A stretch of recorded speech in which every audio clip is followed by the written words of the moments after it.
Hey guys, welcome back to another one. Today we'll be going through some fur prices and the current state of the fur industry as of right now. As always, these numbers are averages and are subject to change at any time, and depending on who you sell to, it can vary as well. But these numbers are to try to reflect the best averages with the prices coming from auctions, private buyers, and Grunwald. Anyways, we will first start off with raccoons as that's a common species to trap. They are currently very low, around $4 in my area of the northern Midwest. The further south you go, the price will keep going lower.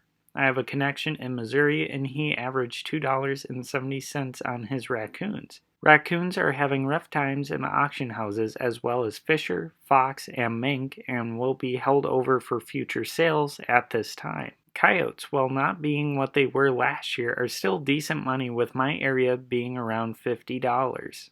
Down south being around 20 to 25 range, and eastern being 10 to 20, and out west being 60 plus on theirs. Auction houses had good bidding on coyote fur, which most believe to be driven by Canada Goose. Most are buying for trim, and once that was satisfied, the bidding mostly stopped. Muskrats are quite similar to what they have been around, with them being at the $2 to $3 range, and some bigger, nicer ones getting up to that $4 range. Auction houses sold a decent amount, but still held over a lot of furs, but thankfully the market is still there for muskrats, but it is still down compared to prior years. Beaver being low, with them being around the $6 green range and $15 finished. But with the main money maker in them is their castor, which is around $80 to $110 per pound. So don't forget to get the castor from them. But if you have never taken castor from them, I do have a video on it and it is really easy to do.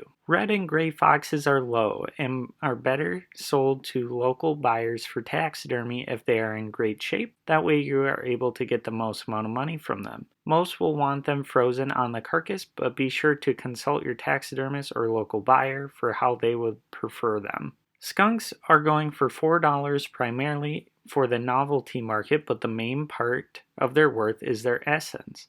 The essence is well worth the time investment of taking out, as that can be worth more than the fur on the animal as long as properly taken care of, just like beavers with their castor. Overall, the auction houses had a large quantity of fur from prior year that hadn't sold, including this new incoming fur from this year, which got added on top of that. Buyers were able to pick and choose what they were wanting, and the prices dropped due to that. This year is a good year for looking for alternative ways of selling your furs. Whether it is to local buyers, taxidermists, or producing products on your own, where fur prices are currently at, you are able to experiment and make mistakes and not feel terrible about ruining a fur, as the prices are not great anyways. With this low marketplace comes great opportunity for us to experiment and find new markets for furs and byproducts to hopefully break out into the marketplace, and who knows, it could just make the prices come rushing back. Just how Canada Goose was able to bring up coyote prices mostly from themselves buying, other companies could do the same as well, and no better time for them to buy than right now with the low prices. As always, if you guys have any ideas or any questions, feel free to leave them in the comments below. If you'd like to share what your furs in your area went for, let us know as well. Thanks for watching.